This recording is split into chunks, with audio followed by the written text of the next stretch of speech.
Founder, Chairman, CEO of DATACENTERS.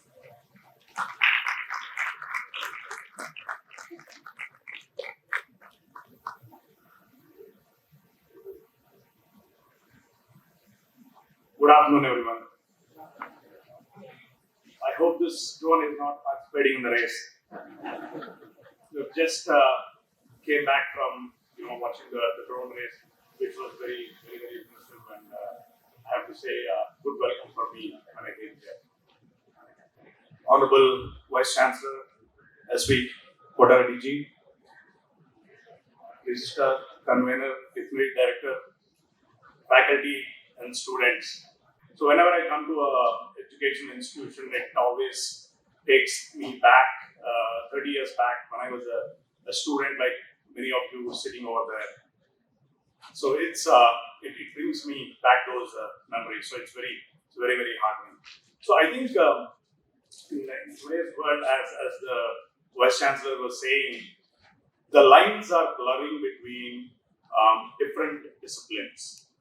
So if you are a computer science graduate, you're a business graduate, you're a mechanical engineering graduate, it doesn't matter. But tomorrow, you need to be ready for what you will face once you graduate out of this institution.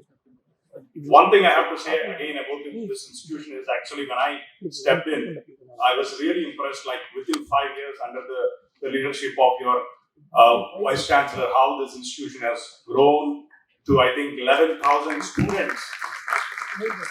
Many different faculties, including computer science, business, mechanical, whatnot, right? All different faculties, and just as the Vice Chancellor was speaking, I think ranking number 1 in the country for a particular category in 5 years, again, is very impressive. So that's a big applause for that. And again, something very close to my heart before I go into the actual core of what I want to tell you today is, when I see an education institution like this, in a region like this, it's very heartening to me. Because to me, India's future is all about not just the tier 1 cities, it's also about the tier 2 and tier 3 cities. So when I see an institution, a world-class institution like this, in a place like this, it's to me, it's fantastic. No less than any other institution out there in the country with world-class standards. So again, a round of applause for that. And the reason for that is we also have, a very large tier 4 data center with global standards, not too far away from here, probably a 15-minute drive. I definitely welcome, some of the students, to come and take a tour of our facility and really experience how data centers and cloud work today and how the world is controlled and managed by data. So, as I was saying, the lines are blurring between different disciplines. So it's very important. I think data. I'll take a few minutes to talk about the data and the relevance of data and how important it is and the kind of role it plays in the future of the world. I mean, in the current situation in the world today, and also in the future where the world is going.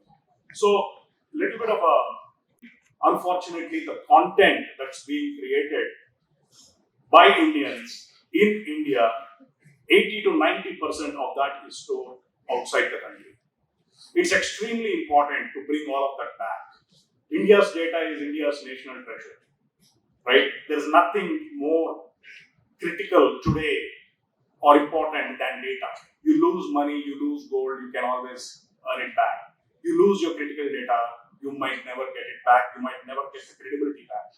So it's extremely important. And the reason I'm saying all of this is and going into the numbers is the kind of opportunities that it opens for you to be graduates out here in a multidisciplinary fashion, right? Imagine a business graduate, be it supply chain, be it journalism, no matter economics, marketing, the fundamental, foundation for this is, pretty much data, right?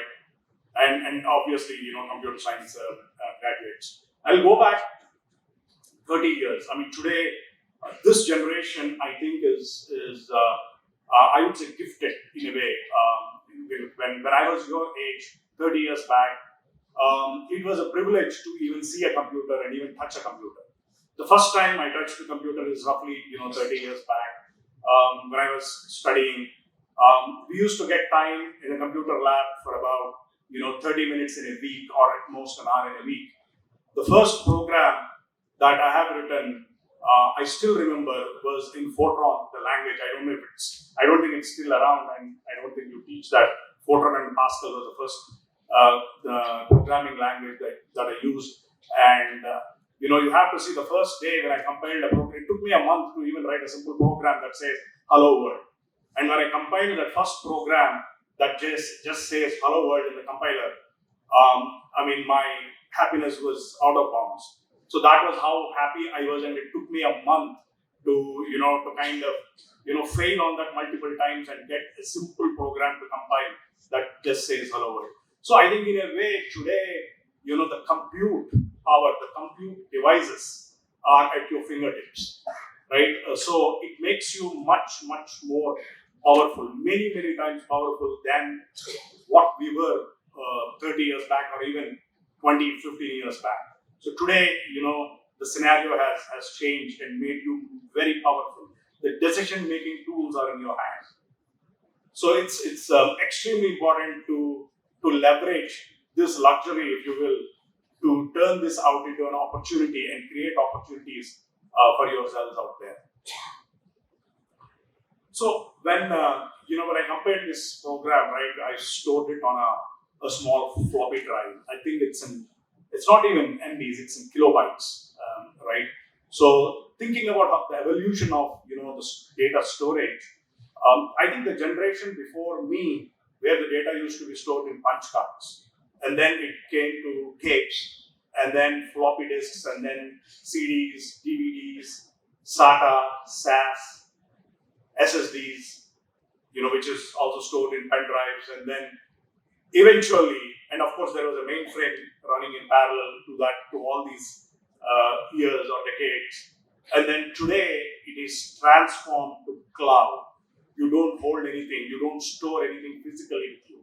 It's all in the cloud, pretty much. You don't need to store anything on any of the compute device that you operate.